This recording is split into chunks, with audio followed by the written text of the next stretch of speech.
Hayop ka! Niloko mo ko! Papatayin kita! Totoo palang kasabihang galit ang manluloko sa kapwa niya manluloko. Akala mo ba, mauuto mo ako ng ganong kadali? Alam kong masama ka nila lang na hindi dapat pagkatiwalaan at tutupad sa pangako. Ano ngayon ang pakiramdam na naisahan ka ng binatang tinatawag mong mahina? Tama na, saksak! Patutunayan kung nagkamali ka sa ginawa mong panluloko sa akin! Wala kang dapat patunayan dahil pinatunayan mo na kung gaano ka kasama. Ipapalasap ko sa iyo ang lakas ng kapangyarihan ko hanggang sa uling hininga mong hayop ka!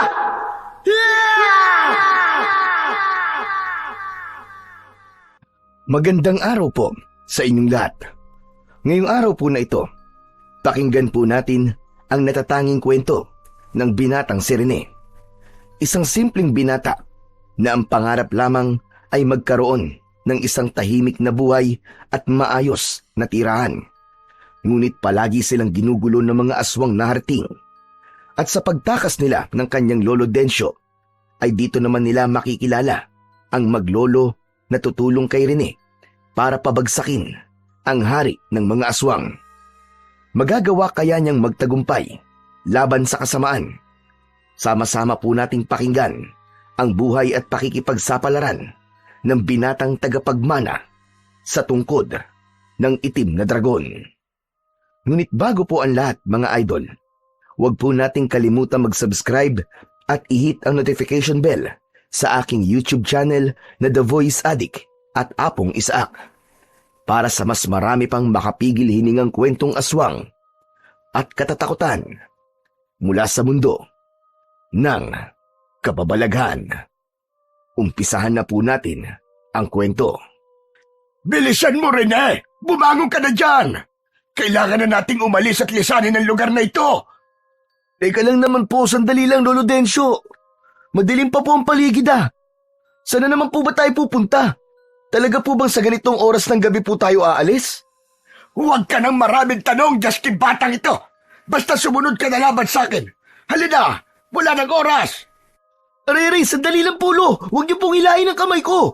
Aray, bakit po ba tayo nagmamadali? Halika na, Apo!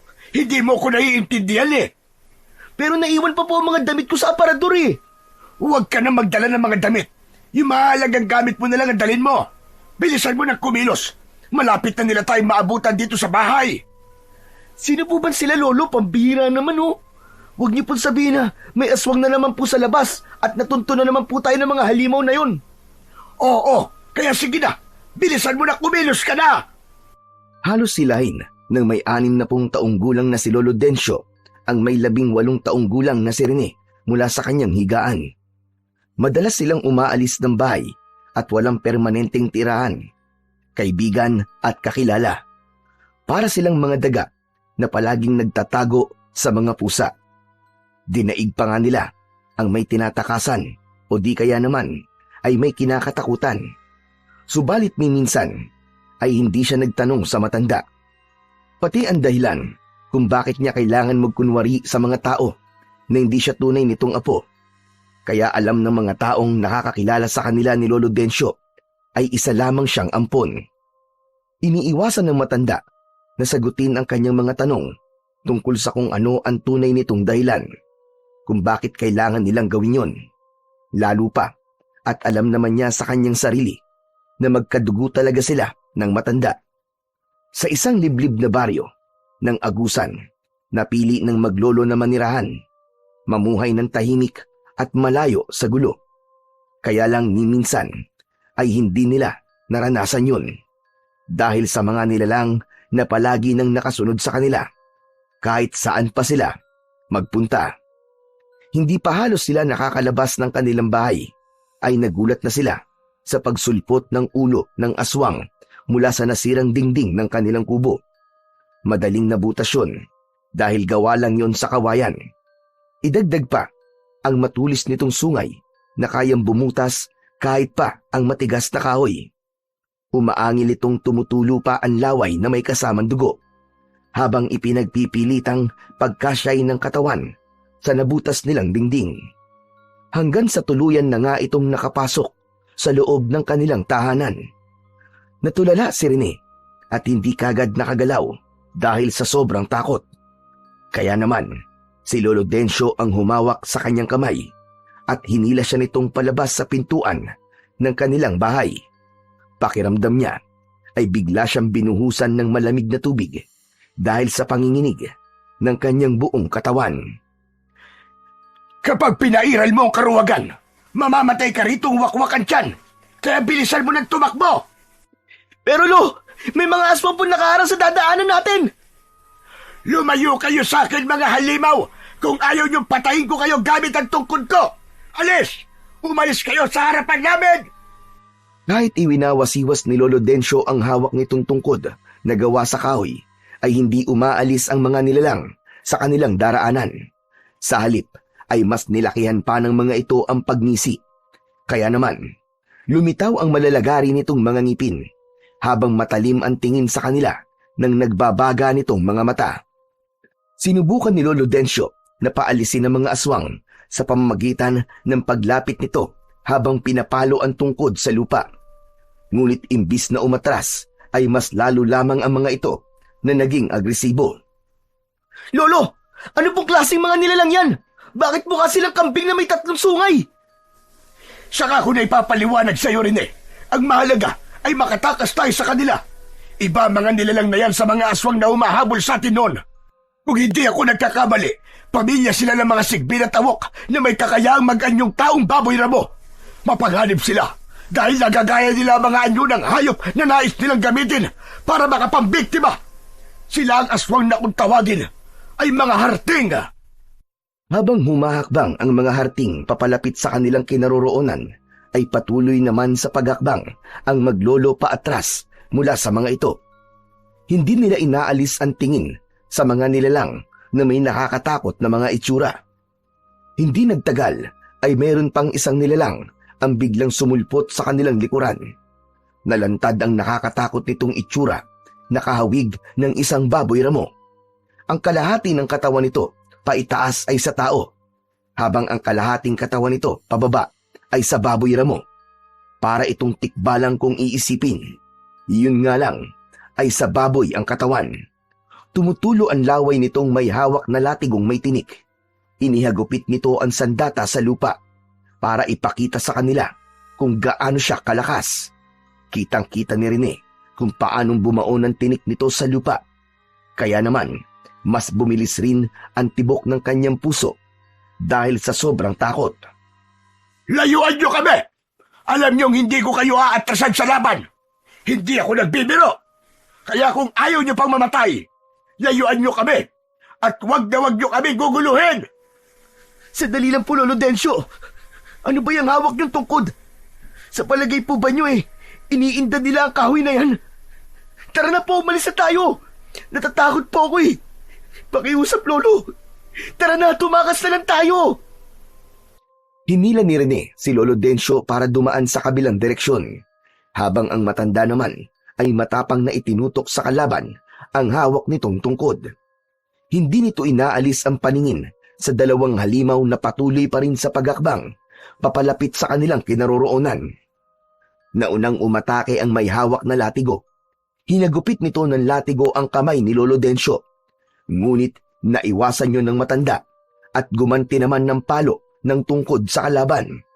Nakaiwas ang may hawak ng latigo, kaya't ang pumalit naman ay ang isang nilalang na sumira sa kanilang dingding.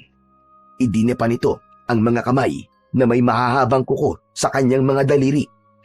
Inambahan nito ng kalmot si Lolo Densyo, kaya naman habang iniiwasan ng matanda ang pag-atake ng kalaban, ay pakiramdam naman ni Rene ay hindi na siya humihinga ng mga sandaling yun. Likas na sa kanya ang pagiging matatakotin at hindi sanay sa karahasan.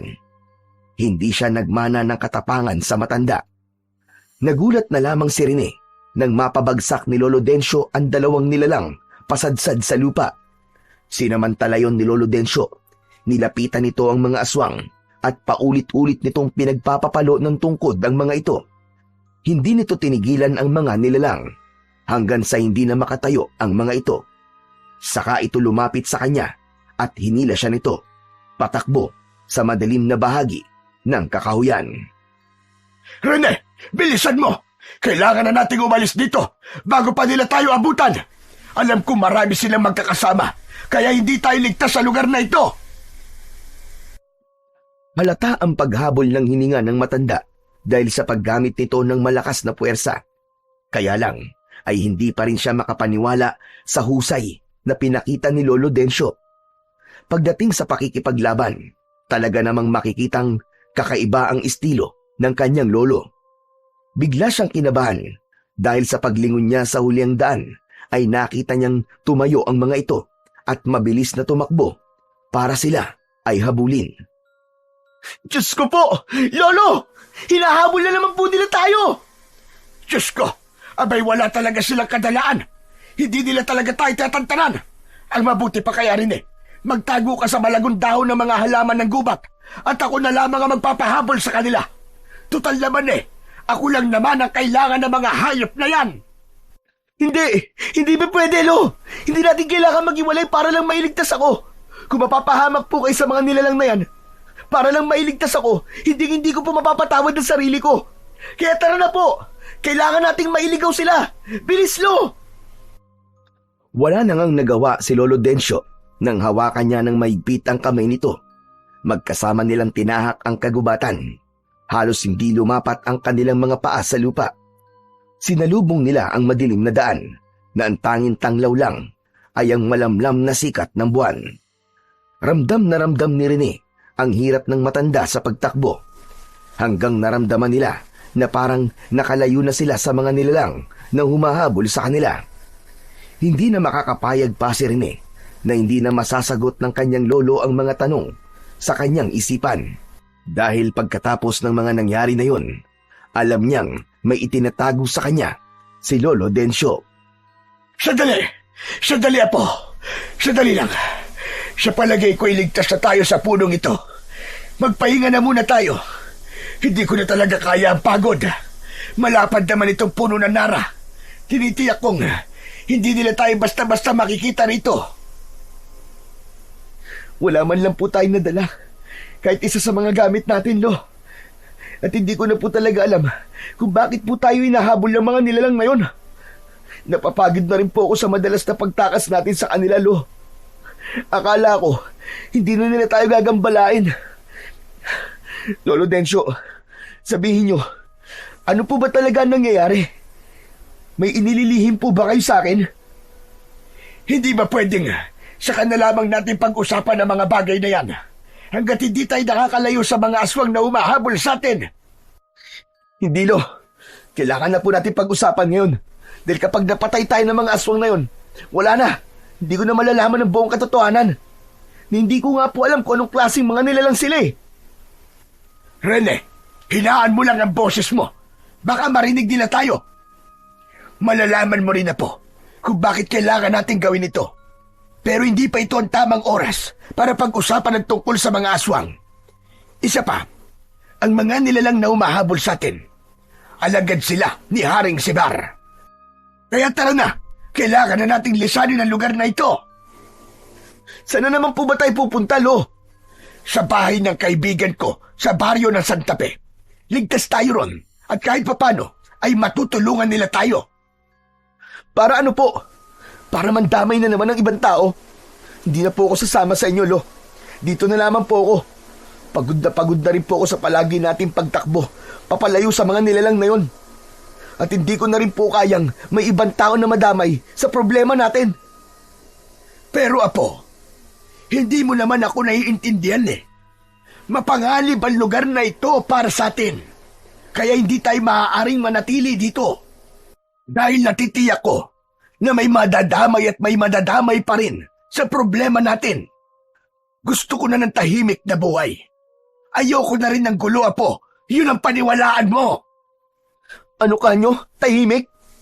Lolo, hindi po nila tayo pinapatahimik. Palagi po nila tayong ginugulo. Hindi ko po alam kung bakit tayo lamang ang hinahabol nila. Parang gusto ko na pong isipin na may tinatago talaga kayo sa akin. At may kaugnayan yun sa dahilan kung bakit kailangan nyo magkunwari na ampun nyo lang ako.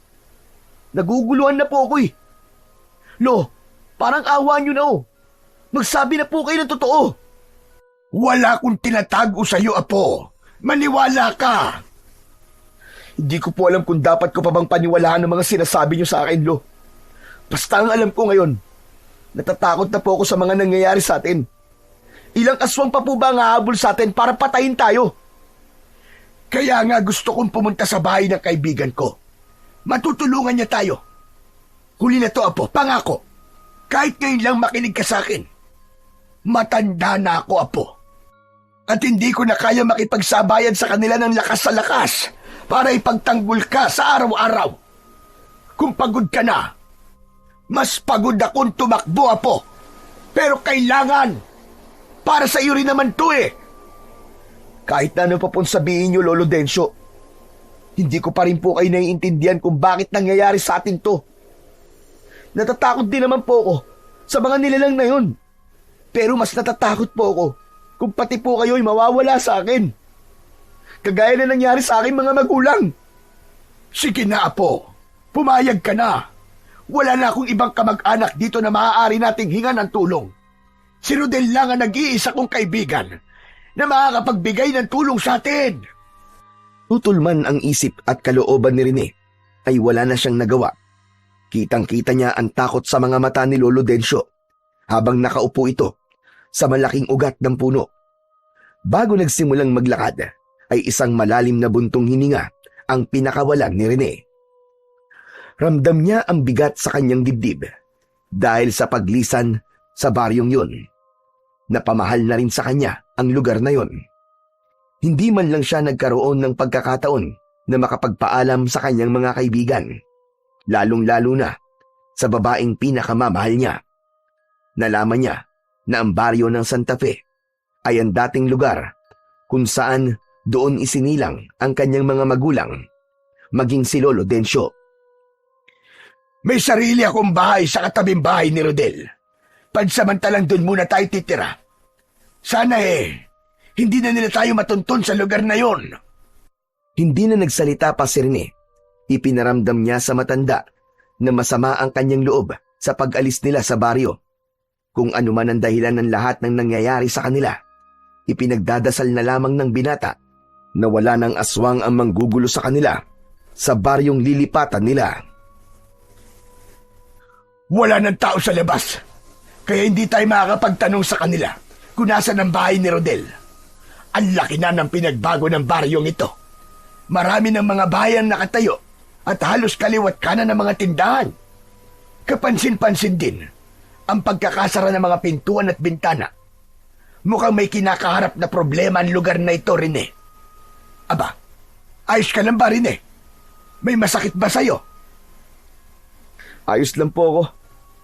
Hindi po ba niyo natatandaan kung saan nakatira ang kaibigan niyo, Lolo Densyo? Sana hindi sila umalis sa dati nilang tirahan. Ang alam ko malapit lamang yun sa kakauyan. Halos 16 na taon din ang lumipas magmula nang umalis ako sa baryong ito. 2 taon ka pa lamang nun. Naiwan ko ang lugar ng lola mo. Kaya baka nagbago na rin ang tirahan ni Rodel. Kung ganun po pala bakit dito niyo po naisipang pumunta? Hindi po ba't dito nagsimula ang lahat? Dito rin namatay ang aking ama at ina? Dahil dito ako isinilang, Apo. At hindi nila iisipin na nandito ulit ako. Halika, may lalaking nakaiga sa bangkong gawa sa tabla ng kahoy. Lapitan natin at baka alam niya kung saan nakatira si Rodel Santos. Lo, mukhang lasing naman po yun Baka magalit po at masaktan lang tayo. Ay, nako! Umiral na naman yung kaduwagan mo. Mas maganda nga kung lasing siya. Abe, kahit tamunin niya ako ng suntukan buong araw, sigurado mananalo ako sa kanya. Dahil hindi pa man lumalapat ang kamao niya sa mukha ko. Aba, baka natumba na siya. Lolo naman puro na naman kayo biro Ako na nga lang ang lalapit sa kanya para magtanong. Baka magulat pa po sa itsura niyo Matakot pa, takbuhan tayo. Abat, nanlait pa itong batang Sige na, tanungin mo na siya. Dahil nakatalikod ang lalaking nakahiga sa kahoy, kailangan pa niya itong silipin para gisingin. Kaya lang, sa pagtunghay niya sa mukha ng lalaki, ay biglang nanigas ang kanyang 2 tuhod. Hindi siya nakapagsalita sa nakitang eksena na tumambad sa kanyang paningin. Butas ang tiyan ng lalaki at nakalaylay na ang lamang loob nito sa lupa. Nakita niya rin sa harapan ng lalaki ang maliit na baboy ramo na patuloy na nilalantakan ang laman loob ng kaawa-awang biktima.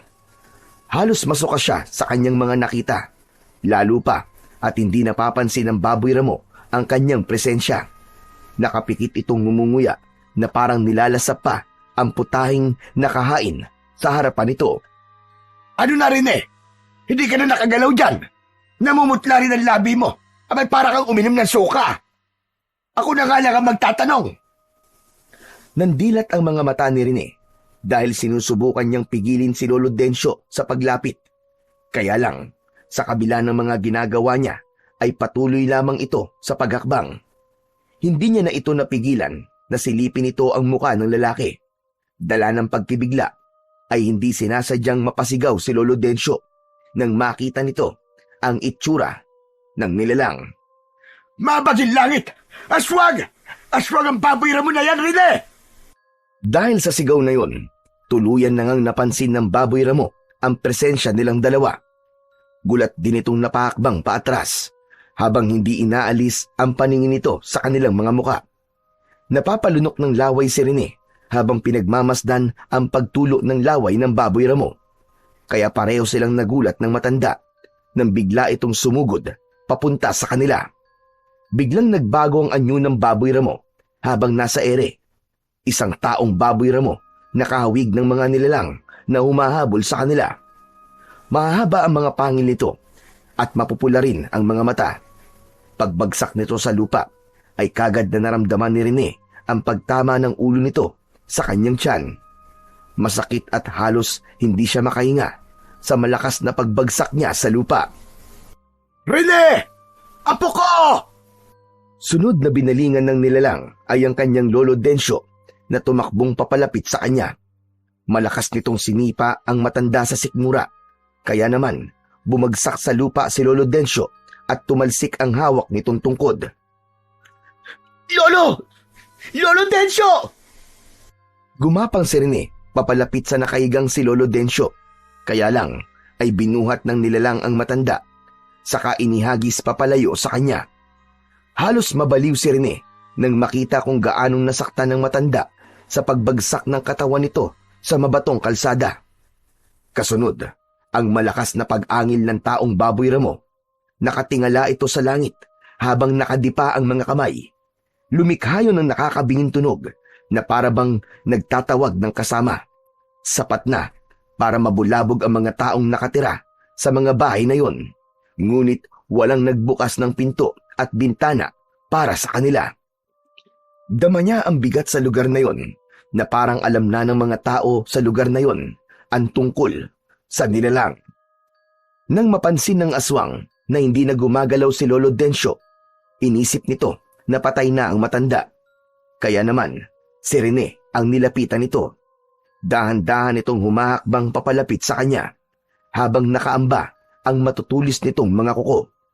Saktong binuhat siya nito sa pamamagitan ng pagsakal.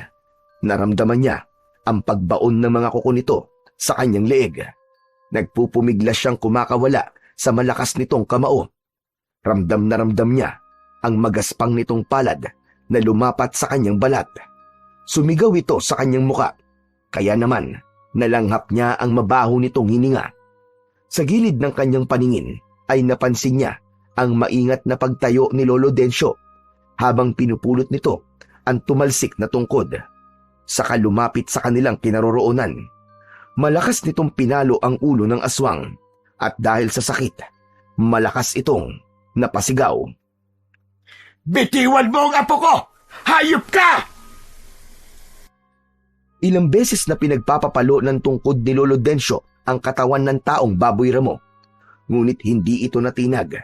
Sa halip, lumikha ito ng malakas na pagsigaw na masakit sa kanilang tenga. Binitiwan ng aswang si Rene at si Lolo Densyo ang hinarap nito. Bakas ang galit sa muka ng nilalang habang sumusugod sa matanda. Naramdaman naman ni Rene ang masakit na pagtama ng kanyang katawan sa lupa. Ganun pa man, ay pinilit niyang bumangon para tulungan ang kanyang lolo. Pero mahusay talaga ang matanda. Nagawa nitong pabagsakin ang nilalang hanggang sa mamatay ito. Hindi pa nasiyahan si Lolo Densyo. Dumampot pa ito ng isang malaking bato at paulit-ulit na pinukpok ang ulo ng nilalang. Akala niya ay tapos na ang nakakakilabot na banta ng aswang. Pero nagkamali siya. Halos mamilog ang mga mata ni Rene nang sa pagitan niya sa likod ni Lolo Densyo ay may biglang sumulpot na nilalang. May hawak itong tridente o sandatang may 3 talim sa dulo. Gawa yon sa bakal. Nakangisi itong nakatingin sa kanyang lolo habang abala ito sa pagpukpok sa ulo ng aswang. Kapansin-pansin din ang dalawa nitong baluktot na sungay, mapupulang mga mata at mabalahibong katawan hanggang sa mukha nito. Sa mga mata nito ay parang sinasabing sa wakas ay nahuli na rin si Lolo Densyo. Gumapang ang kilabot sa kanyang katawan dahil sa itsura ng nilalang na yon. Ang kalahating katawan nito ay sa tao, habang ang bewang hanggang paa nito ay sa baboy ramo. Halos kasing taas ito ng kanyang lolo. Hindi siya makapagsalita, lalo na nang mapunta ang kanyang paningin sa muka ng halimaw. Singkit ang mapupula nitong mga mata. Ang tenga ay tulad ng sa paniki. Kulubot at laylay ang balat sa muka. Nakalabas din ng isang dangkal nitong pangil. Pagkatapos ang mga kamay ay may mahahabang mga kuko. Idagdag pa ang nakakakilabot nitong paghuni na parang tunog ng asong gubat. Nakakasulasok ang mabaho nitong amoy na walang iniwan sa nabubulok na sugat na hindi naghihilom. Para itong demonyo na nakatayo sa likod ng kanyang Lolo Densyo. Lolo Densyo! Sa likod nyo! Saka tumigil sa ginagawa ang matanda habang nakatingin sa takot na muka ni Rene. Nakakunot ang noo nitong hindi napapansin ang nilalang na nasa likuran. Tila hinihintay lamang ng halimaw na humarap si Lolo Densyo. Ano yon? Ano nangyayari sa'yo, Rene? Nang maamoy ng matanda ang mabahong simoy ng hangin, parang bigla itong nanigas sa kanyang kinatatayuan. Nanlalaki ang mga matang napatingin ito kay Rene. Tila pamilyar sa matanda ang mabahong amoy ng aswang. Huwag po kayong gagalaw, Lolo! Huwag kayong gagalaw! Alam ko! Humanda ka! Takbo na, Rene! Nagulat si Rene sa biglang pag-ikot ni Lolo Densyo sa likuran nito. Inatake kagad ng matanda ang nabiglang halimaw. Gamit ang tungkod nito ay paulit-ulit na hinampas ng matanda ang katawan ng aswang hanggang sa ito ay bumagsak ng pasadsad sa lupa. Kaya naman, nagkaroon ng pagkakataon ng matanda na tumakbo na rin sa gawi ni Rene. Diyos ko, Rene! Bilisan mo'ng tumakbo! Natuntunan niya tayo! Hindi ito maaari! Alam na ng hari na narito tayo! Nakakatakot po ang itsura niya, Lolo! Para sa demonyo na nag-anyong baboy ramo! Isa siyang makapangyarihang hari ng mga aswang na harting. Napakamapanganib niya, Apo! Kaya bilisan mo'ng tumakbo bago pa niya tayo maabutan! Pero kayo naman po mabagal tumakbo eh! Bilisan niyo po, Lo! Hinahabol niya po tayo! Nako, sana'y tulungan tayo ng Panginoon na makatakas sa halimaw na yon. Wala man lang sumubok na tumulong sa atin dito, kahit naririnig nila ang mga sigaw natin. Sinubukan ni Rene nakatukin ang lahat ng pinto ng mga bahay sa gilid ng kalsada. Ngunit walang sino man ang naglakas ng loob na pagbuksan sila. Bakas ang takot sa buong baryo. Marahil ay alam na ng mga ito ang pag-aasik ng lagim ng mga aswang. Pasadsad silang napahinto sa pagtakbo nang bumagsak sa kanilang harapan ang nilalang na nagmula sa ere. Tumalon ito sa unahan ng kanilang daan habang si Rene ay nanlalaki pa rin ang mga matang titig na titig sa itsura ng halimaw. Hindi mo na ako matatakasan, tanda. Ibigay mo na lang sa akin ang kailangan ko at hahayaan ko kayong dalawa na mabuhay. Hindi ako natatakot mamatay. Hindi ka magtatagumpay. Nagawa ko ng tumakas sa noon at magagawa ko ulit ngayon. Hindi ko nahahayaang mangyari yun. Matagal na panahon kong hinintay ang pagkakataong magkaharap muli tayo. Alam kong hindi mo ko sasaktan dahil sa oras na mapatay mo ko, hindi mo makikita kung nasaan ang bagay na matagal mo nang kinukuha sa akin. Lolo, ano po bang pinag-uusapan nyo? Ibigay nyo na po sa kanila kinukuha nila. Ano po ba kasi yun? Hindi maaari, Rene. Dahil gagamitin lang niya yon sa pagpaparami ng kanyang alagad. Mag-ahari siya sa sanlibutan at magtatagumpay sa kanyang kasamaan. Mamamatay na muna ako bago niya makuha yon. Tama na! Kung hindi ikaw, baka magamit ko ang binatang yan para maituro sa amin ang sandata. Pwede rin naman na ako kumuha nun, hindi ba? Umalingaw-ngaw ang malakas na sigaw ni Sibar sa buong paligid, kasabay ng paglitaw ng mga taong baboy ramo sa likod ng mga puno na pinagtataguan ng mga ito. Lahat ay may mga tangan na latigo na may tinik. Nagsipagtaasan ang mga balahibo sa katawan ni Rene nang makita ang maraming alagad ng hari ng aswang. Lahat ay umaangil na parang asong galit. Halos umabot ng 20 nilalang ang nakatayo sa likuran ni Sibar. Kasunod ang paghalakhak nito ng malakas nang makita ang takot sa kanilang mga mata. Sinasabi ko na nga ba't mahina ang binatang kasama mo? Ano? Ako mahina? Hindi ako mahina, no? Kayang-kaya kitang labanan. Teka, ano ito? Nararamdaman ko na espesyal ang binatang kasama mo, tanda. Lo, ano po bang gagawin natin? Mamamatay tayo rito. Natatakot na po ako. Huwag kang papahalata. Naapektado ka sa mga sinasabi niya. Hindi pa ito ang oras sa kamatayan natin na po. Alam ko sinusubukan lang ng hari na takutin tayo. Hindi ako pauuto sa kanila. Alam ko sa oras na makuha na nila kailangan niya sa akin, ay papatayin din nila tayo. Tama na ang satsatanda. Alam kong tinatago mo na sa amin ang sandatang hinahanap ko. Wala ka ng tagapagmana ng armas. Kaya ibigay mo na lamang sa amin yun. At nangangako kong ibibigay ko sa inyo ang katahimikan. Hindi ako tanga. Maniwala sa mga sinasabi ng isang demonyong nilalang na kagaya mo. Kahit ano mangyari, hindi nyo malalaman kung nasa ng sandatang yon. Dahil itinago ko yon sa lugar na hindi nyo matatagpuan. Nagwala ang hari ng mga aswang sa sinabing yun ng matanda at pinagbunto na nito ang katabing taong baboy ramo. Nagulat sila nang nagawa nitong paslangin sa harap nila ang sariling alagad nito. Kinagat nito ang leeg ng nagpupumiglas na aswang. Malaki ang hakbang ng paa nito na lumapit sa harapan nila at sa harap nila mismo sinakmal nito ang leeg ng kanyang alagad. Tumalsik ang mainit na dugo sa muka at damit ni Rene. Kitang-kita niya ang paggalaw at pagpipisig ng paa ng taong baboy ramo habang nilalapa ng sarili nitong hari. Napapikit si Lolo Densyo.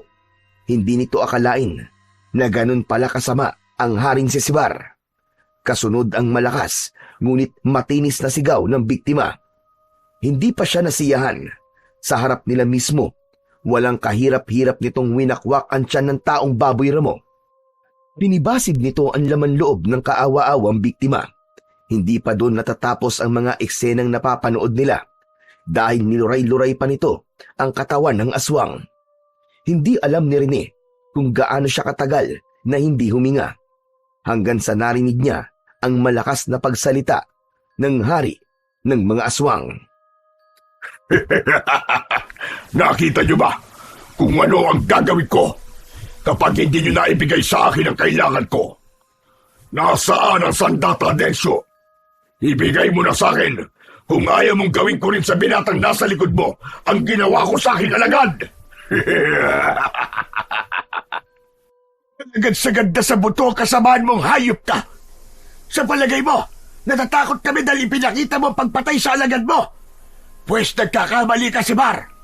Mas lalo ko pa yung itatago sa'yo para matapos na kasamaan mong hayop ka. Kung ano ang pangit ang itsura mo, ay kasing pangit din ang bunhi mo. Dahil sa ginawa mo, mawawalan ka ng alagad. Matatakot sila sa'yo. At hindi na ako magtataka kung isang araw, magising ka na lang na isa ka na lang palang hari na wala ng alagad. Huwag kang magtapag-tapangan, binata. Naaamoy ko sa iyo ang takot. Magpasalamat na lamang kayong dalawa dahil nagiging mabait pa ako sa inyo ngayon. Alam ko kung bakit hindi mo kami masaktan.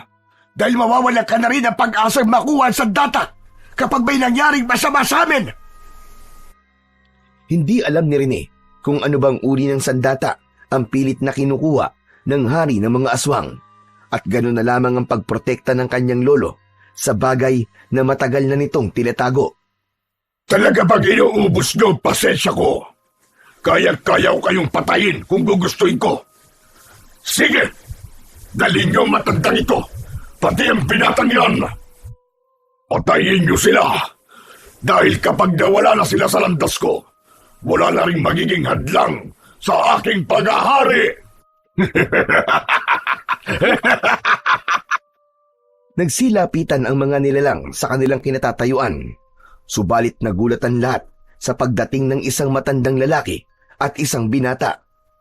May mga isinaboy itong usok at asin sa mga nilalang na nagtangkang lumapit sa kanila.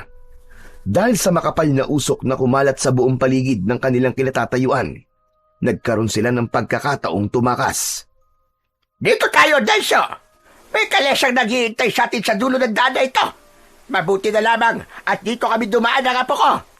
Sige, Marlon, isaboy mo lang ang asin sa dinadaanan natin para hindi nila tayo masundan. Hindi makapagsalita si Rene na patuloy lamang sa pagsunod sa mga taong tumulong sa kanila. Habang naririnig pa rin niya ang malakas na pagsigaw ng hari na si Sebar. Nagwawala ito dahil wala itong makita sa daan. Kumalat ang kulay puting usok, pati na ang amoy ng insenso at kamangyan. Pansamantala lang po ang usok at asin, hindi magtatagal ay makakatawid din sila sa mga pangontrang isinaboy namin. Bilisan niyo umakyat sa kalesa. Marlon, ikaw na magpatakbo sa kabayo. Lolo Densyo, nakasunod pa rin po sila sa atin. Kumapit po kayo mabuti, patatakbuhin ko na po ang kalesa. Hiya! Halos hindi lumapat ang gulong ng kalesa sa daan sa bilis ng pagpapatakbo ni Marlon sa kabayo. Panay naman ang linga sa huli ang daan si Rene habang nakikita ang mabilis na paghabol sa kanila ng mga taong baboy ramo. Hanggang sa nakaagwat na sila sa mga alagad ng hari. Kaya lang ay nakita ni Rene na tumayo ang hari ng harting sa daan habang nakatutok ang tridente sa kanilang sasakyan. Hindi niya alam kung anong puwersa ang bumalot sa kalesa at nagsimula yung magpagewang-gewang sa pagtakbo. Ituloy mo lang ang pagpapatakbo sa kabayo, Marlon. Hanggang sa makalayo tayo sa hari. Ginamitan niya tayo ng itim na kapangyarihan para mapahamak tayo sa sasakyan. Kapag nakalayo na tayo, mawawalan na rin ang bisa ang itim niyang kapangyarihan na bumabalot ngayon sa kalesa. Hindi nga nagtagal ay nawala na ito sa kanilang paningin. Tanging ang maliwanag na sikat ng buwan ang nagsisilbi nilang tanglaw sa daan. Sakalan din nakahinga ng maluwag si Rene at napasandal siya sa sandalan ng upuan habang nakatingin sa unahan ng daan ng kanilang kalesa. Naramdaman niya ang pagkati ng kanyang pisngi dahil sa dumikit na dugo sa kanyang muka. Pinunasan niya ito at isang malalim na buntong hininga ang pinakawalan niya sa kanyang dibdib. Hindi niya akalain na makakaligtas sila sa kamay ng haring si Sebar. Magmula nang umalis ka sa baryo natin, Densyo, hindi na kami nagkaroon ng katahimikan sa lugar na yon. Tuwing gabi ay gumagala ang alagad de Sebar para silang may hinahanap na kung anong bagay sa baryo natin. Kaya pala hindi sila nagbubukas ng pinto at bintana ng kanilang mga bahay dahil alam nila ang panganib na naghihintay sa kanila sa oras na tulungan nila kami. Alas 5 pa lang ng hapon ay nagsasara na sila ng kanilang mga bahay. Kapag meron taong pasaway na hindi sumusunod sa batas, huwag nang umasa na buhay pa ito kinabukasan. Lahat sila ay takot na takot sa mga aswang. Ang iba nga ay umalis na lang ng baryong ito para sa kanilang kaligtasan. Teka, saan ba tayo pupunta ngayon, Rodel? Sa bahay ko, sa gitna ng ilog na malapit sa Akahuyan. Matagal na kaming lumipat sa lugar na yon para makaiwas sa bagsik na mga aswang. Bakit ka nga ba bumalik dito, ha, Densyo? Natagpuan nila kami at nag-aalala ko sa kaligtasan ni Rene. Matagal na nagkumustahan ang dalawang matandang magkaibigan, habang si Rene ay tahimik lang na nakikinig sa mga pinag-uusapan ng mga ito. Nakatingin siya sa likod ni Marlon na abala sa pagpapatakbo ng kabayo. Hindi pa rin mawala sa kanyang isip ang sandatang tinutukoy ng hari ng mga aswang. Kitang-kita niya sa mga mata nito ang kagustuhan nitong makuha ang armas na yon. Maya-maya pa ay biglang tumigil sa pagtakbo ang kalesa at nakita ni Rene ang kubo na gawa sa kugon at kawayan. Nakatayo yun sa gitna ng maliit na ilog. Nandito na tayo. Tara na. Bumaba na kayo. Ligtas na tayo sa lugar na ito. Hindi nila tayo basta masusundan dito. Teka, bakit nasa gitna po ng ilog ang bahay niyo, Lolo Rodel? Yan ang pinakaproteksyon ko laban sa amoy ng mga aswang. Natatalo ng malansang amoy ng ilog ang pang-amoy ng mga nilalang na arting. Maliban na lamang kung sadyang mapapadpad sila sa lugar na ito. At ang lagaslas naman ng tubig ang siyang magsisilbing ingay para hindi naman nila marinig ang mga pinag-uusapan namin sa loob ng bahay. Sa maniwala kayo at sa hindi, kaming dalawa lang ni Dencio ang nakakaalam tungkol sa itim na kapangyarihan ni Sibar. Alam kong nakasunod sa atin ang kanyang gabay-usok. At dahil sa ilog na ito, hindi niya malalaman kung ano ang mga ginagawa natin. Tayo na po sa loob. Kanina pa po naghihintay si nanay eh. Baka po nag-aalala na siya. Nang pumasok sa loob ng bahay si Lolo Rodel, kasunod sina Lolo Dencio at Marlon, naiwan naman si Rene na lumingalinga pa sa paligid. Bago siya pumasok sa loob ng bahay, nakita niyang nakaupo sina Lolo Dencio at Lolo Rodel sa upuang gawa sa kawayan. Maganda ang loob ng sala at sa dingding ay napansin niya ang iba't ibang klaseng mga sandata. Patunay yon na manunugis nga ng aswang ang maglolo. Naupo siya sa harap ng upuan ni Lolo Dencio dahil balak na niyang tanungin ito sa mga nangyayari sa kanila at kung ano ang sandatang tinutukoy ng hari. Lolo, siguro naman po sasagutin niyo na po ako ngayon sa mga tanong ko. Ang mabuti pa ay maiwan ko na muna kayong dalawa dito sa sala para makapag-usap kayo ng maayos. Dencio. Maraming salamat, Rodel. Sige, mag-uusap na lamang tayo mamaya. Hinintay ni Rene na pumasok si Lolo Rodel sa kusinang pinasukan ni Marlon hanggang sa mangibabaw ang saglit na katahimikan sa pagitan nilang maglolo. Lolo, gusto ko na pong maintindihan ang mga nangyayari. Hindi ko na talaga alam, Lolo, naguguluhan na ako kung bakit kailangan niyo magbuwis ng buhay para sa sandatang tinutukoy ng hari ng mga aswang. Makinig kang mabuti sa mga sasabihin ko, Rene. Pagod na rin ako sa palaging pagtakbo sa mga aswang na gustong pumatay sa atin. Meron akong itinagong isang uri ng pinakamalakas na sandata sa isang tagong kuweba. Itinago ko yun dahil gusto ko ng tahimik na buhay. Dati akong manunugis ng aswang bago ako nagpasyang mamuhay ng tahimik kasama ka. Ano po? Isang uri ng sandata? Teka. Ano pong klaseng sandata yun, Lolo?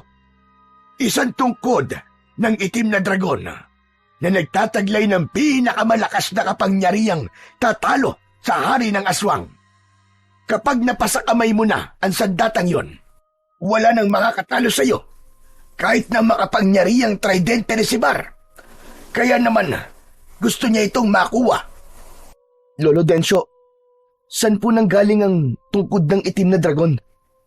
Minana pa ito ng lolo ko hanggang sa kanununuan ng pamilya natin. Nagpasaling-saling lahi ito sa kamay ng mga unang nagmamay-ari ng tungkod. Ayon sa kwento ng lolo ko noon, ang tungkod ng itim na dragon ay nanggaling pa sa bansang China. Teka, sandali lang po, naguguluhan ako yan. Labo naman yata. Bakit naman po nanggaling pa sa China? Paano pong nakarating doon ang ninuno ng lolo nyo? Ayon sa naalala kong kwento ni lolo, ang una raw na ninuno nating pinagbigyan ng sandata ay nakagawa ng kabutihan sa matandang tunay na nagmamay-ari sa tungkod. Dati kasi, Ang trabaho ng ninuno ng lolo ko ay yung bang pakikipag-barter sa mga karatig na bansa. Barter? Ano po ang barter, Lolo? Ang barter ay isang sistema ng pangangalakal kung saan ang mga tao ay nagpapalitan ng paninda o produkto nang hindi gumagamit ng pera. Sa madaling salita, ito ay direktang palitan ng kalakal kung saan ang halaga ng mga produkto ay tinutukoy batay sa kasunduan ng dalawang partido. Nung sinaunang panahon, ang barter ay karaniwang ginagamit sa pakikipagkalakalan sa pagitan ng iba't ibang grupo o bansa. Halimbawa na lamang, maaaring ipagpalit ng isang komunidad ang kanilang bigas sa ginto o porselana mula sa ibang lugar. Lolo, talaga po bang malakas ang kapangyarihan ng tungkod? Oo, Rene. Napakalakas. Alam mo bang, simula nang mapunta sa lolo ng lolo ko ang tungkod ng itim na dragon, ay nagamit ito sa mga digmaan ng ninuno ng pamilya natin sa panahon pa ni Lapu-Lapu at Magellan. Ginamit din sa panahon ng digmaan ng pananakop ng Kastila at Hapones. Dahil sa mga panahong yon, ay kalaban nila ang hari ng aswang na ninuno naman ni Haring Sibar. Kaya ginusto nitong makuha ang sandata para matalo tayo sa labanan. Hindi ko po alam na makasaysayan po pala ang sandatang yun, Lolo. Matanda na ako at mahina na para lumaban pa sa mga aswang apo. Kaya napagpasyan kong itago na lamang ito sa kuweba. Tanging ang kadugo ko lamang hanggang sa kahuli-hulihan nating lahi ang may kakayahang makahawak sa sandata. Nababalutan ito ng malakas na orasyon na tanging ikaw lang ang kikilalanin ng bisa ng tungkod ng itim na dragon. At panahon na po para kunin ito at harapin ang hari ng mga aswang na si Sibar. Teka, ano po sabi nyo? Ako po, Lo? Wala nang iba pa rin eh. Pero mag-iingat ka pa rin. Dahil sa oras na makuha mong tungkod at napunta sa iyong mga kamay, marami na ang magtatangka sa buhay mo para agawin ang tungkod na yon. May mga nilalang na susubok sa iyong kakayahan, lalong-lalo na ang muling pagbangon ng mga aswang na kung tawagin ay amalanhig, na susukat kung karapat-dapat ka nga ba sa sandata. Pero Lo, natatakot po ako eh. Hindi ko po yun magagawa. Kapag nahawakan mo na ang sandata, magkakaroon ka ng dunong o kakayahang walang kapantay. Alam mo bang, nang dahil sa mga nilalang na yon, ay namatay ang mga magulang mo, pati na ang ama ni Marlon. Nilusob kami ng mga aswang sa bahay noon. Hindi ko sila nailigtas dahil marami sila. At nawala ako sa focus nang makita kong ikaw naman ang nasa panganib. Patunay ang peklat mo sa iyong leeg. Hindi ko po alam na namatay ang mga magulang ko nang dahil sa mga aswang na yon. Lo, gagawin ko po ang lahat para sa tungkod. Bibigyan ko po ng hustisya ang mga nangyari sa mga magulang ko. Sabihin niyo po sa akin, Lo, paano po ako makakapunta sa kuweba na pinagtaguan niyo po ng tungkod ng itim na dragon? Magaling! Magpasama ka kay Marlon na po. Kabisado niya ang kaloob-looban ng gubat. Ituturo ko sa kanya kung nasan ang yungib at kung paano mo naman makukuha ang sandata. Tandaan mong may kasamang orasyon ang tungkod at susubukan nito ang kakayahan mo. Sa makatuwid kailangan mo pa rin pumasa sa isang pagsubok. Nang matapos sila sa pag-uusap, ay narinig naman nila ang yabag ng mga paa na papalapit sa kanila. Nakita ni Rene ang pagsilip ni Marlon, habang bakas sa mukha nito ang tinitimping galit na hindi naman niya alam kung para saan. Pumasok daw po muna kayo sa loob ng kusina. Sige, susunod kami ni Lolo Dencio, Marlon. Tumayo si Lolo Dencio at Rene, saka naglakad papasok sa loob ng kusina. Pagpasok nila sa loob, ay tumambad naman sa kanila ang mahabang estante na gawa sa kahoy na tabla. Ang mga boteng maayos na nakahilera ay may iba't ibang kulay ng likidong nasa loob nito. Dahan-dahang naupo si Rene sa upuang yari sa kawayan. Katabi niya si Lolo Rodel na maingat na inilapag ang 2 tasa ng kape. Bakas sa muka ni Lolo Rodel ang pag-aalala, lalo na nang makita siya nito at tumingin sa muka ng apo. Halatang narinig nito ang kanilang mga pinag-usapan. Saka naman lumabas mula sa silid. Sa gilid ng kalan ang isang babaeng may magandang muka. Ito ang nanay ni Marlon, at nang makita nito ang peklat sa leeg ni Rene, para itong biglang nabalisa. Kaya naman, nakakaramdam siya ng pagkailang dahil sa uri ng pagkakatitig nito sa mukha niya. Hindi ko sinasadyang marinig ang mga pinag-usapan nyo. Tutol man ako sa binabalak nyong isama si Marlon, ay hindi pa rin naman ako ang magpapasya para sa kanya. Balak niyang sumama rin kay Rene. Ako lang po ang sanay sa gubat, kaya malaki po may tutulong ko kay Rene. Kayong dalawa lang ni Rene ang pupunta sa kuweba dahil hindi ko na kaya maglakad ng ganong kalayo. Hindi ko alam, Dencho, kung tama bang ipaubaya sa mga bata ang pagpunta sa kuweba. Lubang mapanganib ang lugar na yon, at maraming nagkalat na mga nilalang na alagad ng kadiliman. Teka lang, Lolo Rodel. Kahit naman po rito sa baryo natin, nagkalat na po mga masasamang nilalang. Sawang-sawa na rin po ako sa pakikipaglaban sa kanila na parang hindi sila nauubos. Marami na po silang napapatay. Nagdudusa ang kababaryo natin dahil sa kanila. Ito na po ang pagkakataon na may isang taong tatayo para lumaban sa kanila. Naluluwang sumali sa usapan ang nanay ni Marlon na si Aling Seta.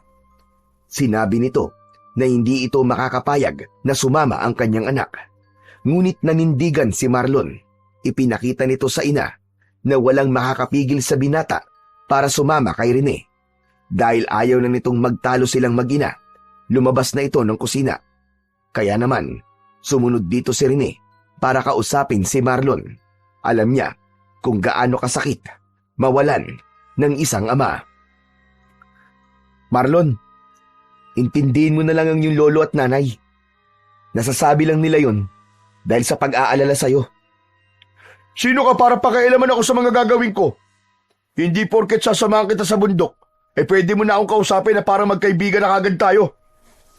Alam mo ba nang dahil sa'yo, ay namatay ang aking ama? Pati na mga magulang mo. Mas pinili nilang iligtas ka kaysa sa iligtas ang kanilang mga buhay. Nagulat si Rene sa inasal ni Marlon.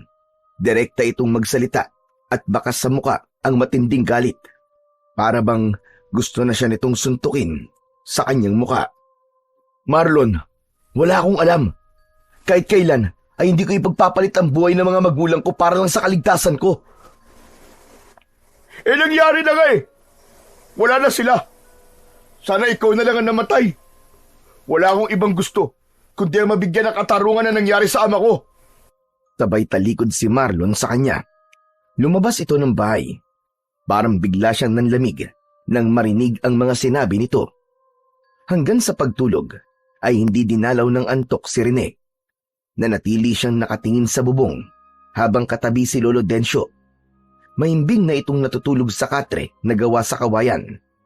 Iniisip din niya ang gagawin niya sa sandaling makarating sila sa kuweba at kung anong klaseng mga nilalang ang makakasagupa niya para sa sandatang panlaban sa hari ng mga aswang. Mahinang yugyug sa balikat ang nagpagising sa diwa ni Rene. Nakita niyang nakatunghay sa kanyang muka ang kanyang lolo Dencio. Bumangon ka na riyan na po. Kanina ka pang iniintay ni Marlon sa labas ng bahay. Ano po bang oras na, Lolo Dencio? 10:10 na ng umaga. Hindi kita ginising na maaga dahil alam kong napuyat ka kagabi. Naramdaman kong gising ka pa ng madaling araw. Huwag mong sisihin ang sarili mo sa mga nangyari sa magulang mo. Walang may gusto na mapahamak sila. Hindi po ako palagay na makasama si Marlon, Lo. Parang bigla po ako nawalan tiwala sa kanya. Dahil ba sinisi ka niya sa pagkamatay ng ama niya? Kung ganon, mas lalong dapat mong patunayan sa kanya na handa kang lumaban sa mga aswang para mabigyan ng hustisya ang pagkamatay ng mga magulang niyo. Ngunit apo, mag-iingat ka. Kapag hawak mo na ang tungkod, ingatan mong Huwag itong maaagaw sa'yo. Lolo Densyo, kaya ko po ba talagang gamitin yun laban sa mga aswang? Walang imposible, Rene, sa kapangyarihan ng tungkod at sa gabay ng dakilang lumikha. Magtiwala ka lamang sa iyong sarili at magugulat ka sa kapangyarihang taglay ng iyong sandata. Pagkatapos kumain ni Rene at maihanda ang mga gamit sa paglalakad at pagpasok nila sa kagubatan, ay nagpaalam naman sila kina Lolo Rodel, Aling Seta at Lolo Densyo. Inihatid ng mga ito ng tanaw ang papalayong sina Marlon at Rene. Wala silang imikan habang naglalakad. Halos 2 oras na silang naglalakad, ngunit hindi pa rin sila nakakarating sa kanilang pupuntahan. Naiilang naman siyang magtanong kay Marlon dahil may hawak itong itak habang nasa kanyang unan at panay ang pagtabas sa mga talayb na manadaanan nila. Maya-maya pa ay nakaramdam si Rene ng mga yabag sa kanilang likuran. Subalit nang titignan niya ito, ay wala naman siyang nakikitang ibang tao o nilalang na sumusunod sa kanila. Hanggang sa hindi na makatiis si Rene at kinausap na niya si Marlon. Marlon, sandali lang. Magpahinga na muna tayo. Pagod na ako eh. Hindi tayo pwede magpahinga sa lugar na to. Mas mahihirapan tayo maghanap sa kuweba kapag inabutan tayo ng pagdilim sa daan. Kaya lang 2 oras na tayo naglalakad ah. Magpahinga na muna tayo, kahit saglit lang. Isa pa, mainit ang paligid. Ubus na rin ang dala kong tubig eh. Puro ka reklamo, para kang hindi lalaki. Ganyan ba magmamana ng sandata? Mahina at lampa? Hindi nagustuhan ni Rene ang mga sinabi ni Marlon, kaya naman hindi na siya nakapagtimpi. Nasagot na niya ito ng may bagsik ang mga tingin. Huwag mong ipamukha sa akin na ako may kasalanan sa pagkamatay ng ama mo. Kagabi pa ako nagpipigil sa ugaling pinapakita mo sa akin ha. Wala akong alam sa nangyari sa iyong ama. Kaya imbis na sa akin mo ibunto ng galit mo, bakit hindi sa mga aswang na pumatay sa kanya? Doon mo ipakita ang tapang mo. Dahil kapag nakikita kita, naalala ko ang hirap ng lumaking walang ama.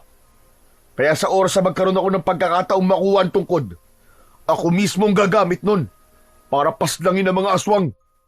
Hindi ako aasa sa katulad mong lampa at mahina. Sinasabi ko na sa iyong hindi ako lampa eh. Hindi na nga nakapagtimpi si Rene.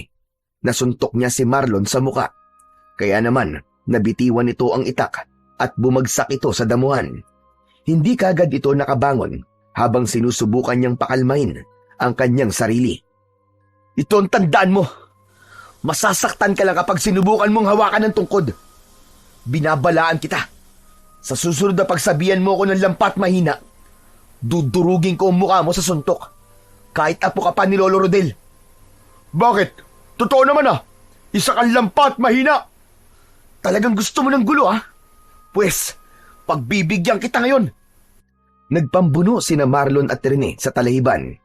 Kaya ang matatalas nitong mga dahon ay humiwa naman sa braso ni Rene. Ni hindi niya naramdaman ang mga dugong umagos na sa kanyang braso dahil galit na siyang nakikipagpalitan ng suntok sa nakahigang si Marlon. Nasa ilalim niya ito at nasa ibabaw siya na panay ang suntok sa mukha nito. Pero natigil sila sa pag-aaway nang marinig ni Rene ang mahinang pag-angil ng nilalang sa kanyang likuran. Dala ng pagkabigla sa nakitang anyo ng nilalang, ay naitulak siya ni Marlon at bumagsak siya sa talayban. Mabilis na dinampot ni Marlon ang nabitiwang itak at inatakin pasugod ng taga ang asong gubat na may sungay. Tinamaan ng nilalang sa leeg nang bumagsak ito sa damuhan, ay brutal itong pinaslang ni Marlon. Natulala siya at napanganga. At yun ang malaking kahihiyan na nagawa niya sa harap ng binata.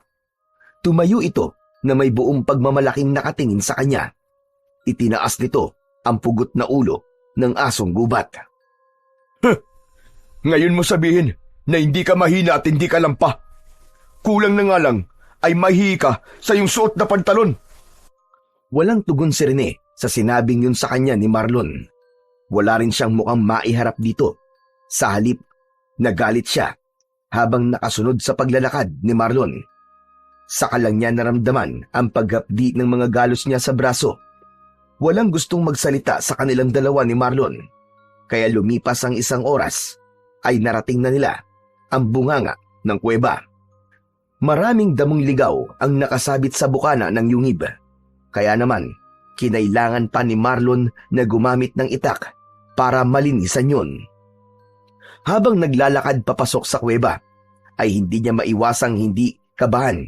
Lalo pa at alam niyang interesado rin pala si Marlon sa tungkod ng itim na dragon. Pagpasok nila sa dulo ng kuweba, ay sinalubong sila ng maraming paniki na nakatira sa loob. Muntik matumba si Rene dahil sa gulat at nahuli pa niya ang pagsulyap sa kanya ni Marlon habang nakangising ng aasar. Maya-maya pa ay sinindihan niya ang maliit na gaserang ipinadala sa kanya ni Lolo Densyo.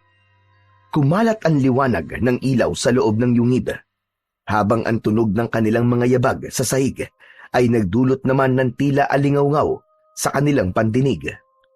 Hanggang makarating sila sa isang malawak na yungib at nakita nila ang malakas na liwanag na bumabalot sa isang kakaibang tungkod. Nakalutang yon sa kulay berdeng liwanag na parang nakalutang ito sa tubig.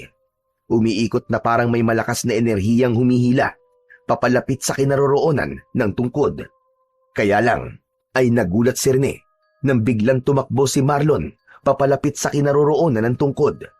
Hinawakan nito ang liwanag. Marlon! Huwag! Ngunit huli na para pigilan ni Rene ang ginawa ni Marlon. Saktong paglapit nito sa liwanag ay bigla rin itong tumalsik at tumampas ang katawan sa bato. Maging si Rene ay nagulat din sa naging reaksyon ng liwanag nang hawakan ito ni Marlon. Bumagsak sa mabuhanging sahig ng kuweba si Marlon at nawalan ito ng malay. Nilapitan niya ito at pilit na ginigising. Marlon! Huy! Marlon, gising! Gumising ka! Pero banayad na ang paghinga ni Marlon. Indikasyon yun na talagang nawalan ito ng malay sa lakas ng pagkakahampas nito sa bato. Nagdadalawang isip tuloy siya na hawakan ng sandata dahil natatakot siyang mangyari din sa kanya ang nangyari kay Marlon. Bumalot ang takot sa kanyang katawan, pati na ang pag-aalala para kay Marlon. Marlon, huy! Gumising ka! Marlon, nakikiusap ako! Gising! Gising, Marlon! Marlon, gumising ka! Nang hindi na talaga ito magising, ay nag-alala siyang lumapit sa malakas na liwanag na bumabalot sa tungkod ng itim na dragon. Nanginginig ang kanyang kamay na tinatangkang hawakan ang tungkod. Pagdikit ng kanyang palad sa liwanag, ay nakaramdam siya ng kakaibang sakit na parabang siya ay kinukuryente. Kaya nagulat siya na katulad sa nangyari kay Marlon, ay tumalsik din siya sa pader na bato. Naramdaman niya ang pagtama ng kanyang likod sa sahig ng kuweba. Ngunit naalala niya bigla ang sinabi sa kanya ni Lolo Densyo na susuriin ng liwanag ang pagkatao na ngahawak sa tungkod sa pamamagitan ng orasyong bumabalot sa sandata. Kaya naman, pinilit niyang tumayo at paika-ika ang paa na muling lumapit sa liwanag. Tiniis niya ang sakit habang inaabot ang hawakan ng tungkod. Halos tumulo na ang kanyang luha dahil ang puso niya mismo ang pinupuntirya ng hindi maipaliwanag na kirot. Makinig ka! Ako ang huling saling lahi ng unang nagmamayari sa'yo. Kaya dinggin mo ang pakiusap ko. Ibigay mo sa akin ang katapatan mo. Ako ang magmamayari sa kapangyarihang taglay mo. Dahil ako ang iyong bagong tagapagmana. Ubod lakas na pinilit ni Rene na mahawakan ng kulay itim na tungkod. Kasabay ng paglapat ng sandata sa kanyang mga kamay, ay naramdaman niya ang pag-angat ng kanyang mga paa sa lupa, ang pagguhit ng mainit na boltahe sa kanyang buong katawan, pati na ang paglabas ng itim na dragon sa kanyang harapan, ang nagpapatunay na kinilala na siya ng tungkod. Nagtaasan ang mga balahibo niya sa kanyang katawan nang mapansin ang pagkakaroon ng kulay berdeng liwanag sa kanyang mga mata. Biglang gumaan ang kanyang pakiramdam at nagbago rin ang kanyang damit. dahil suot na niya ngayon ang tradisyonal na kasuotan ng mga mandirigman Tsino, ang tinatawag na sanfu. Isa itong espesyal na uri ng kasuotan na ginagamit sa digmaan na binubuo ng matibay na tela, metal at iba pang materyales upang maprotektahan ang mandirigma laban sa labanan. Halos hindi siya makapaniwala habang pinagmamasdan ang kanyang sarili, maging ang hawak niyang tungkod, na wala rin ang kanyang sugat sa mga braso. Totoo nga. Totoong kakaiba ang tungkod na to. Saka paano napalitan ang damit ko? Nagulat pa si Rene sa biglang paglitaw ng itim na dragon sa kanyang harapan. Nagmula yon sa hawak niyang tungkod. Nagagawa rin niyang kontrolin ang paggalaw ng dragon, batay sa kung ano ang iniisip niya. Iisa ang kanilang pakiramdam. Itinutok niya ang tungkod sa lupa at nawala ito sa kanyang paningin. Nilapitan niya ang nakahigang si Marlon. Parang may kung anong bumubulong sa kanya at nagdidikta sa kanyang isip sa kung ano ang dapat niyang gawin kay Marlon. Hinawakan niya ang noo nito at lumabas sa palad niya ang malakas na liwanag. Maya-maya pa ay nagising na ang binata. Gulat na gulat itong napatingin sa muka ni Rene. Rene? Rene, ikaw ba talaga yan? Ano nangyari? Bakit ganyan ang suot mo? Marlon, tinanggap na ako ng tungkod ng itim na dragon. Ginamot kita dahil nag-alala ako na baka mamatay ka rin ng dahil sa akin eh. Bumangon si Marlon sa pagkakahiga at matagal siyang pinagmasdan. Umikot pa ito sa kanyang likuran. Naramdaman ng katawan niya na may binabalak itong masama laban sa kanya. Kaya naman, bago pa man mahawakan ni Marlon ang kanyang tungkod, ay malakas na siyang nagsalita para pigilan ito. Tumigil ka na, Marlon! Mapapahama ka lang kung itutuloy mo ang binabalak mo. Hinarap niya ito at nakita niyang nakataas pa ang kamay ni Marlon. Bumakas ang galit sa mukha nito, kaya imbis na harapin ang sama ng loob ni Marlon, ay mas pinili na lamang niya na lumabas ng kuweba kaysa ang makipagtalo pa sa lalaki. Kaya lang, paglabas ni Rene ng yungib, ay hindi niya inaasahang may mga nilalang na nakatayo sa labas ng kuweba. Ang mga aswang na amalanig. Lahat ay parang nanggaling sa sinaunang panahon na muling nabuhay. Nagulat din si Marlon nang makita ang mga nilalang. Diyos ko! Mga amalanhig yan! Humanda ka, Marlon. Masyado silang marami. Kaya mag-iingat ka. Kahit na anong mangyari, wag na wag kang lalayo sa tabi ko. Pabihira naman, oo. Ako pa ang sinabihan mo ng ganyan. Kanina lang, kulang na lang maihi ka sa pantalon mo. At talagang nagkaroon ka pa ng oras para magpalit ng damit, ha? Bahala ka kung ayaw mo sumunod sa mga sinasabi ko sa'yo. Mula sa kanilang kinatatayuan, ay dinig na dinig ni Rene ang malalakas na pag-angil ng mga ito. Itinutok niya ang kanyang tungkod at hindi niya inaasahan na biglang lumabas ang kulay itim na dragon. Inikutan nito ang mga nakatayong amalanig. Kasunod ng pagtakbo niya papunta sa kinaroroonan ng mga ito. Hindi niya akalain na mas nakakadiri pa pala ang itsura ng mga ito nang makita ito sa malapitan. Ang naaagnas na balat ng mga ito ay nakadagdag sa mabahong singaw ng hangin sa paligid. Ganon din ang pagbagsak sa lupa ng mga uod mula sa naaagnas nitong katawan. Sinalubong niya ng pagpalo ng kanyang tungkod ang mga papalapit na amalanig. Bawat pagpalo niya sa katawan ng mga ito ay nasusunog at natutunaw yun na parang mga papel. Ganon din ang bilis at lakas ng kanyang katawan. Ang kanyang itim na dragon na nasa ere ay nagmistulang latigo na isa-isang pinabagsak ang mga kalaban. Hindi rin niya inaasahan na may kakayahan ding magbuga ng apoy ang itim na dragon. Saka lang siya tumigil sa pakikipaglaban nang makita niyang wala nang natira sa mga amalanig, habang ang itim na dragon ay muling bumalik sa kanyang tungkod. Gulat na gulat si Rene sa kanyang sarili dahil nawala rin ang takot niya sa mga aswang. Anak nang! Paano nangyari yun? Natumba silang lahat ng walang dahilan? Nagkakamali ka, Marlon.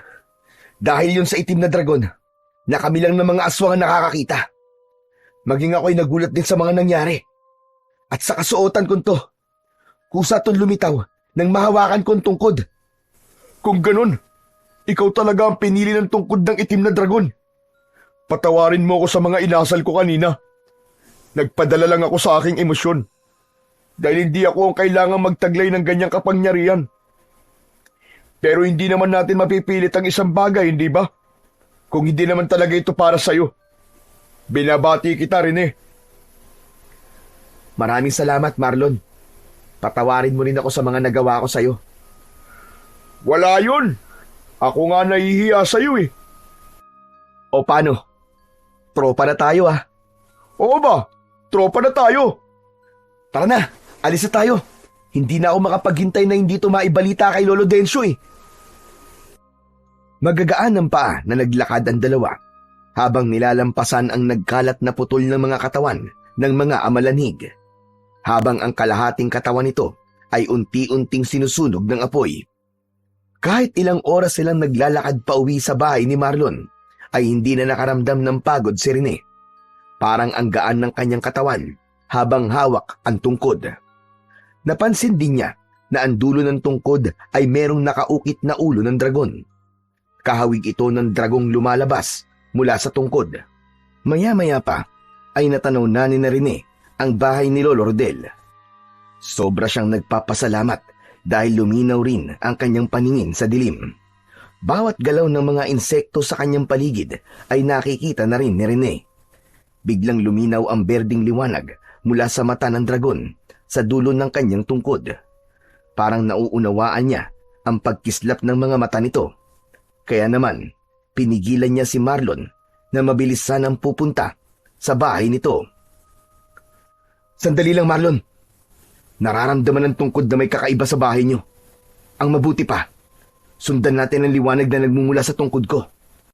Sa palagay ko, ay ituturo niya tayo kung saan dapat tayo dumaan. Sinasabi mo bang may nangyaring masama sa pamilya ko? Wala akong nararamdamang may nasawi sa kanila. Pero sugatan meron.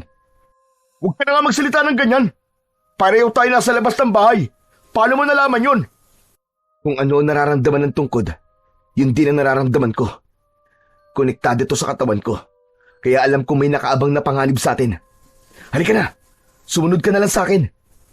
Nakayukong naglakad ang dalawa habang sinusundan ni Rene ang liwanag na siya lang ang nakakakita.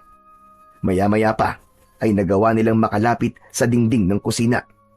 Maingat na sumilip si Rene sa loob at hindi nga siya nagkamali. May 2 taong baboy ramo ang nagbabantay sa pintuan. Sa sahig ay naroon si Lolo Rodel. Duguan ang mukha nito dahil sa sugat sa kilay. Muntik nang sumugod si Marlon nang makitang nakahandusay sa sahig ang lolo nito. Ang lolo ko! Sinaktan nila! Si nanay! Nasaan si nanay? Kumalma ka lang at huwag ka maingay. Hindi maluba ang sugat ni Lolo Rodel. Nakikita ko sa klase ng dugo niya. Pumutok lang ang kilay niya dahil sa pagkakauntog sa bangko. Ay no, may bahid pa ng dugo ni Lolo Rodel yung bangko. Anak ng, paano mo nalaman yun? Para kang biglang tumalino at tumalas ang paningin mo ah. Kaya nga huwag kang gagawa ng ingay at ako na ang bahala sa kanila. Hindi na hinintay ni Rene na magsalita si Marlon. Sa halip, magagaan ang mga paa niya na umikot siya sa kabilang pintuan ng kusina. Matapang niyang pinasok yon kahit alam niyang may 2 nilalang na nagbabantay roon. Kapwa nagulat ang mga ito sa nakatayong binata. Kaagad na hinagupit siya ng mga ito ng latigo at dahil sa suot ni Rene na sanfu, hindi yun tumalab sa kanya. Yan lang ba ang kaya niyong gawin? Pagsisisihan niyong sinaktan niyo si Lolo Rodel? Mabilis na umikot sa ere si Rene at ginamit niyang panghampas sa katawan ng mga ito ang hawak niyang tungkod. Bawat pagpalo niya sa katawan ng taong baboy ramo ay tumatalsik ang mga ito sa dingding.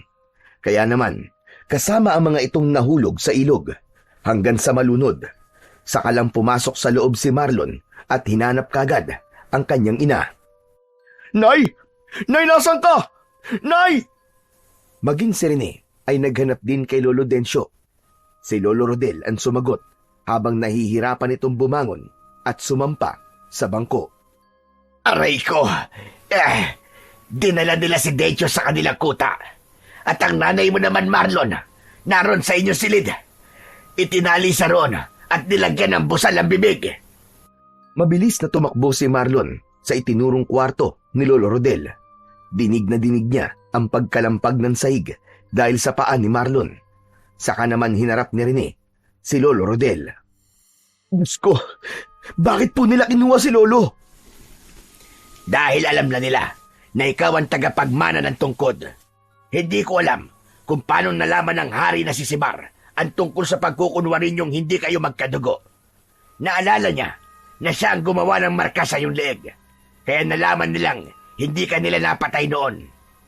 Kakaiba na si Sibar. Tuwang-tuwa siya sa pagkakaroon niya ng karagdagang kapangyarihan sa hawak niyang tridente. Ipinakita niya sa akin ang kulay pulang usok sa kanyang sandata at natunaw ang isa sa kanyang mga tauhan. Mabuti po pala at hindi niya kayo sinaktan. Sinadya niyang buhayin kami para maiparating sa iyo ang gusto niyang mangyari sa oras na bumalik ka. Ano po yun, Lolo Rodel? Tungkod o buhay ni Densyo. Yun lang ang sinabi niya sa akin bago niya iniwan ang 2 aswang na nagbabantay sa amin kanina. Kung ganun po kailangan kong iligtas si Lolo Densyo. Magagawa na niyang patayin si Densyo dahil wala na itong silbi sa kanya. Sa labas, sa gitna ng baryo, maghaharap kayong dalawa dahil ipapakita niya sa taong bayan kung gaano siyang kalakas. Nag-aalala ko para sa kaligtasan ng lolo mo, Rene. Ang ipinagtataka ko lang po, Lolo Rodel, paano nadadagdagan ang kapangyarihan ng tridente? Talagang nangyayari yon sa hari. Kapag may nakakuha na sa tungkod, lalo na kapag meron pang nakialam. Isang taong nagtangka na hawakan ng tungkod na may masamang intensyon. Ang malakas na enerhiya ng pusong punong-puno ng galit sa dibdib ang sasama sa hangin para hanapin ang nilalang na may nakakatakot na layunin. Dahil yun sa orasyong nakabalot sa sandata. Hindi ko alam na may masamang epekto ang ginawa ni Marlon kanina. Ano ka mo? Bakit? Anong ginawa ng apo ko, Rene? Ikinuwento ni Rene ang ginawang pagtangka ni Marlon sa pagkuha sa tungkod. Saktong narinig yun ng lalaki dahil kalalabas lang ng silid habang inaalalayan ang kanyang ina. Baka sa mukha ni Marlon ang hiya at pagsisisi nang malamang ito ang dahilan kung bakit lumakas ang kapangyarihan ng kalaban. Wala na rin naman tayo magagawa sa bagay na yan. Wala na. Nangyari na. Ngayon, Marlon, alam mo na kung gaano kasakit ang pakiramdam ng sinisisi. Imbis na nakatulong ka, nakadagdag ka pa sa paghihirap ni Rene. Tama na po. Tama na po, Lolo Rodel. Wala naman po siyang kasalanan Pasensya na po kayo, Lolo. Alam ko po nagkamali ako. Saka lang napansin ni Lolo Rodel ang suot ni Rene. Bumakas ang kasiyahan sa mukha nito dahil biglang naalala ng matanda ang itsura noon ni Lolo Densyo habang nakikipaglaban ito sa mga aswang. Ginamot na muna ni Rene ang sugat sa kilay ni Lolo Rodel bago sila nagplano na sumabak sa laban. Kung ang tungkod na ito ang kailangan nila, pues, ibibigay ko to sa kanila. Kapalit ng kaligtasan ni Lolo Densyo. Meron lang po akong katanungan, Lolo Rodel. Nakita na po ba ng hari ang itsura ng tungkod na itim na dragon? Hindi pa kahit na kailan. Dahil matagal itinago yan ni Densyo sa kuweba. Mukhang alam ko na po kung ano ang mga dapat kong gawin. Sasama ako sa iyo, Rene. Babawi ako sa lahat ng mga naging kasalanan ko. Ano ka ba, Marlon? Wala ka namang kasalanan O sige, pagbibigyan kita sumama sa akin para sa katarungan ng mga mahal natin sa buhay, pati na sa kaligtasan ni Lolo Densyo. Pagkatapos makapag-usap at maghanda ng kanilang mga plano, nagsimula na silang maglakad papunta sa lugar na sinabing tagpuan nila ng hari ng aswang. Pagdating nila sa kalsada, ay palihim niyang pinagtago si Marlon sa gilid ng bahay na gawa sa kugon. Naghintay siya sa pagdating ng mga taong baboy ramo, habang ang kanyang tungkod ay itinago niyang pansamantala sa ilalim ng bangko na malapit sa kanyang kinatatayuan. Yun ang naisip niyang taktika para maisahan ang hari ng mga aswang. Hindi nagtagal ay dumating na si Haring Sibar. Bilib din ako sa'yo. Talagang dito mo pa napiling maglaban, ha? Sa gitna ng kabahayan. Matitikman mo ngayon ang ganti ko sa lahat ng kasalanang ginawa mo sa akin. Pakawalan mo, Lolo Densyo ko. Dahil kung hindi, pahihirapan kita gamit ang tungkod hanggang sa mamatay kang hayop ka. Hawak ko ang buhay mo, Gonggong. Kaya ikaw ang dapat na matakot sa akin. Ibigay mo sa akin ang tungkod, kapalit ng buhay ng lolo mo. Apo! Apo, wag! Huwag kang makinig sa kanya! Labanan mo siya! Patayin mo ang diablong ito! Tumigil ka, tanda! O ano? Hindi ako nagbibiro. Alam mong kaya-kaya ko siyang paslangin sa iyong harapan. Sige, ibibigay ko to sa'yo. Basta't ipangako mo lang na papakawalan mo na kami at pababayaan mo kami mabuhay. Sige, gusto ko yan. Mangangako kong hindi na kita guguluhin, pati na ang mga tao rito. Akin na, hindi na ako makapaghintay na makuha ang sandatang yan. Teka! Kaaliwaan tayo. Lalapit na ako sa'yo. Sa gitna tayo magpalitan. Tila gumana ang naisip na plano ni Rene, habang ang kaba sa kanyang dibdib ay hindi nawawala. Nakatingin siya sa dalawang papalapit sa kanya. Mabuti na lang at nagkunwari din si Lolo Densyo na ito nga ang totoong tungkod ng itim na dragon. Hindi nagtagal ay nagharap sila ng hari ng aswang. Palitan ang ginawa nilang pagpalit nila ng sandata at kay Lolo Densyo. Nang humakbang ng 2 dipa si Sebar sa maglolo, ay malakas itong tumawa habang pinagmamasdan ang nasa kamay na tungkod. Ang dali mo namang mauto. Sa palagay ba ninyo, ay hahayaan ko pa kayong mabuhay? Hindi ako ganong katanga para pagbigyan kayo sa gusto nyo at tumupad sa pangako ko sa inyo. May patawa-tawa ka pa dyan.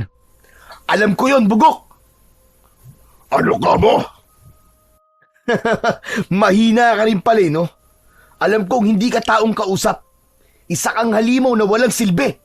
Mahinang nilalang na kayang utuin ng isang baguhang katulad ko. Mabilis na hinila ni Rene ang kamay ni Lolo Densyo para ilayo kay Haring Sebar. Kinuha niya ang kanyang tungkod sa balkonay ng maliit na bahay, habang si Marlo naman ay nilapitan si Lolo Densyo at pinagtago sa gilid ng kubo. Nang makuha ni Rene ang tungkod, ay muling bumalik ang kanyang pangmandirigmang kasuotan. Galit na galit naman si Sebar sa ginawang yun ni Rene. Hayop ka! Niloko mo ko! Papatayin kita! Totoo pala ang kasabihang galit ang manluloko sa kapwa niya manluloko. Akala mo ba mauuto mo ako ng ganong kadali? Alam kong masama ka nila lang na hindi dapat pinagkakatiwalaan na tutupad sa pangako. Ano ngayon ang pakiramdam na naisaan ka ng binatang tinatawag mong mahina? Tama na ang satsat!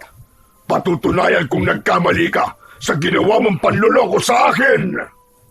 Wala kang dapat na patunayan dahil pinatunayan mo na kung gaano ka kasama. Ipapalasap ko sa'yo ang lakas ng kapangyarihan ko hanggang sa huling hininga mong hayop ka! Yeah! Isang malakas na pagpalo sa hangin ang ginawa ni Rene gamit ang kanyang tungkod. Lumabas ang kulay itim na dragon at lahat ng mga nilalang na nagtatago pa sa bahay ng mga kababaryo nila ay nagsilabasan dahil nabugahan na ang mga ito ng apoy ng kanyang gabay tungkod. Lahat ay bumagsak sa mabatong kalsada habang nasusunog ang katawan. Maririnig ang malakas na sigawan ng mga nilalang na unti-unting tinutupok ng apoy. Habang ang ilan namang nilalang na akmang papalapit sa kanya ay sinuutan sa katawan ng kulay itim na dragon. Nakita ng hari kung gaanong kalakas ang kapangyarihan ng kanyang tungkod. Kaya naman, itinutok nito sa kanya ang hawak nitong tridente at lumabas ang kulay pulang usok mula sa sandata nito. Ako naman ngayon ang magpapakita ng kapangyarihang tatapat sa iyong tungkod! Hindi nagawang maiwasan ni Rene ang kulay pulang usok na tumama sa kanyang dibdib. Tumalsik siya at bumagsak sa lupa. Nagulat siya sa kapangyarihan nito at natagalan siyang tumayo dahil sa pagkawala ng lakas ng kanyang kapangyarihan. Masyado mo kong minaliit na hayop ka. Ito ang ganti ko sa lahat ng pagpaslang nyo sa mga ninuno ko. Lumapit si Sibar kay Rene at ibinaon ang talim ng hawak nitong tridente sa kanyang tiyan. Ramdam niya ang sakit ng mainit nitong sandata. Bumulwak ang dugo sa kanyang sugat at naramdaman yun ng kanyang itim na dragon. Kaya naman, bumalik ito sa tungkod dahil sa nakita ay sumugod naman si Marlon. Papalapit sa kanilang kinaroroonan at tinaga nito ang nakatalikod na si Sibar. Bumaon ang talim nun sa likod ng kalaban, kaya ito naman ang binalingan nito. Gusto niyang igalaw ang kanyang katawan, subalit nararamdaman niya ang paggapos ng malakas na puwersa ng kulay pulang usok sa kanyang katawan. Kaya habang abala si Sibar sa paglapit kay Marlon, sinamantala niya ang pagkakataon para ipunin ang lakas ng kanyang kapangyarihan. Natatandaan ko, ang sinabi sa akin ni Lolo Dencio ay walang makakatalo sa kapangyarihang taglay ng tungkod ng kulay itim na dragon. Kaya humanda kang demonyo ka, dahil ito na ang katapusan mo! Nagkulay berde ang mga mata ni Rene, nawala ang kanyang sugat sa tiyan at mas tumibay ang telang nakabalot sa kanyang katawan. Muling lumabas ang kulay itim na dragon sa kanyang tungkod at pinotrektahan nito ang kaibigan niyang si Marlon. Bumalot ang liwanag sa kanyang katawan na biglang hinila si Sibar papalapit sa kanyang kinatatayuan. Hanggang sa makarating ito sa kanyang harapan, sabay palo niya ng kanyang tungkod sa katawan nito. Bumagsak ito ng pasadsad sa damuhan habang hindi nabibitiwan ang tridente. Muli niyang tinignan ng kanyang dragon at itinuro niya rito na ubusin na ang alagad ni Sibar, habang si Marlon naman ay ibinangon niya at pinalayo sa kanya. Rene, maraming salamat! Itakas mo na si Lolo. Ako nang bahalang humarap sa kanya. Sige na, Marlon! Hindi, Rene. Panonoorin ko kung paano mamatay ang hayop na yan. Anong nangyayari sa akin? Bakit hindi ako makagalaw? Panoorin mo kung paanong pinatay ng aking kapangyarihan ng mga alagad mong kasing itim ng budi mo. Sinabi ko naman sa'yo na pagsisisihan mo ang mga ginawa mo. Hindi ka nasisikatan ng araw! Pagkatapos niyang sabihin yun, inikot-ikot ni Rene ang kanyang tungkod sa ere sa tapat mismo ng nakahigang hari ng mga aswang na si Sibar. Ubod lakas niyang ipinalo ang kanyang tungkod sa ulo at katawan nito. Paulit-ulit niyang ginawa yun. Nagkikisay itong nagwawala dahil sa masakit na epekto ng kapangyarihan ng kanyang tungkod. Kasabay ng kanyang pagtalon, ang pagtarak niya ng tungkod sa mismong dibdib nito. At dahil sa pinagsamang malakas na puwersa ng kanyang sandata, bumaon ang tungkod hanggang sa lupa. Tumagos pa yun. Hanggang lumabas ang kulay pulang usok sa hawak nitong tridente at sumanib yun sa dulo ng kanyang tungkod. Binawi nito ang malakas na kapangyarihang nahigop ng tridente at naramdaman naman ni Rene ang pagbabagong anyo ng kanyang tungkod. Naging isang kulay pulang tungkod yun na may nakakasilaw na liwanag. Tuluyan na ngang nalusaw ang hari ng mga aswang na harting. Ang mga natitira nitong mga alagad ay sinunog naman ng kanyang itim na dragon. Naghari na ang katahimikan sa baryo at kumalat ang kulay berdeng liwanag sa buong paligid para higupin ang masasamang enerhiyang lumalabas sa katawan ng mga namatay na halimaw. Nakita ni Rene ang pagbabago sa kulay ng mga bahay. Nagkaroon yun ng ilaw dahil alam na ng mga tao na wala na ang mga aswang na harting. Wala nang manggugulo at magbibigay ng takot sa kanila. Isa-isang nagsilabasa ng mga tao at nagpasalamat sa kanyang ginawa. Ang bahay naman na nadadamay sa paglilingas ng apoy ay nakita niyang hinihipan ng kanyang dragon hanggang sa mawala ang apoy at usok na lamang ang natira.